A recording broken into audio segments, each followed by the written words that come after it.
Hello, police. Could you give me mountain rescue, please?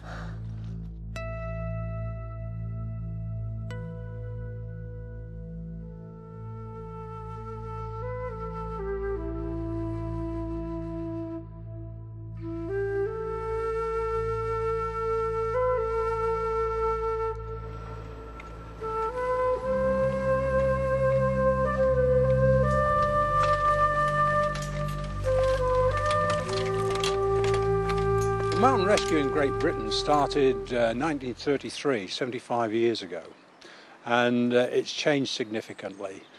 Nowadays, teams put a lot more effort into the training. The equipment has changed significantly beyond recognition of what it was like in the old days. The mountain rescue teams remain charities. The volunteers, the mountain rescuers, they're still full volunteers. No money coming in from the government, so all the money coming into mountain rescues is from fundraising activities, shaking tins, and of course a lot of donations from the people we rescue, but nothing at all from outside.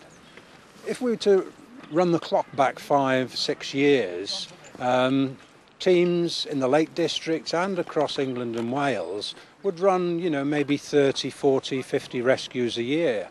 But we saw a steady increase, a lot caused by mobile phones. And last year, on the western side of the Lake District, one of the teams in West Cumbria, which typically has 50 to 60 rescues a year, saw over 100 999 calls coming in.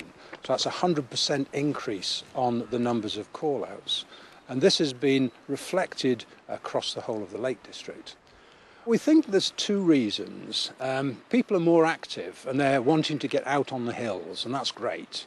There's also a lot of publicity being on the television about the Wainwright Walks, the Griff Rhys-Jones Mountain Series. Last year we had Britain's Favourite View in the Lake District. So I think there's a general greater interest in getting out on the mountains.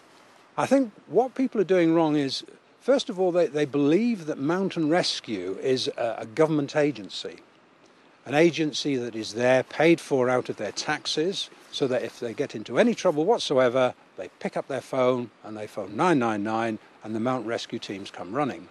That's one thing. I think the other thing is that people are going out there, they're not preparing properly, they're not equipped properly, and they haven't got the right experience. And so they're being overambitious. And that's the message that we need to get across. The preparation, the equipment, and get the experience. The other thing is that people, they're not looking at the weather and they're setting off too late, particularly in winter. And I know that the team has spent a considerable amount of their time looking for people who've gone up on the mountains, no torches, nightfall comes in, they don't know where they are, 999, and the teams are having to go out. We also still get the what we'd call the daft 999 calls.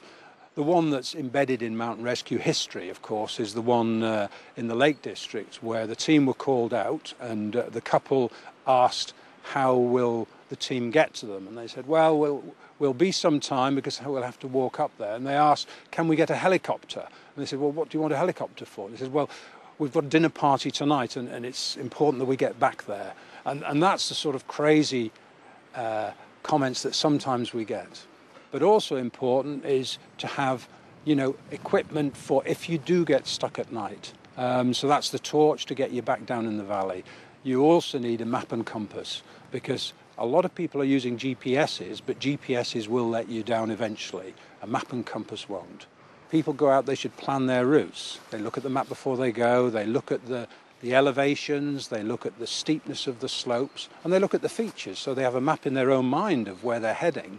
The problem comes is when people become overambitious and they get to the top of a mountain and somebody will say, why not go on to the next one? And they'll go to the next one, and then the next one, and then of course they're well out of their zone of getting back safely. So planning, preparation, check the weather as well, because the weather in the valley bottom is totally different to the weather on the tops. We feel that if a mountain rescue team is dealing with 50 rescues a year, that's one a week on average, and that can be coped with because we are all volunteers and we all have either day jobs or we're self-employed.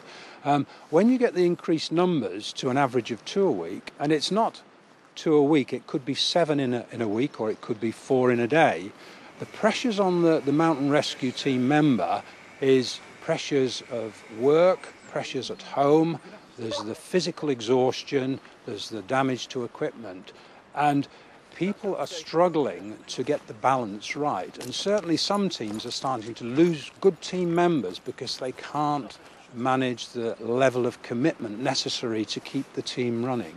And it's a very, very high level of commitment compared to what it was in the old days. We have to think about, the employers who let them away from work sometimes to go on rescues. There's the self-employed people who actually give up significant wages just to come on rescues. And then, of course, there's the families, the friends, the wives, the husbands. So, yes, I think we must give recognition and thanks to all those people who are part of the mountain rescue family that support the team members in actually providing the service to the casualties.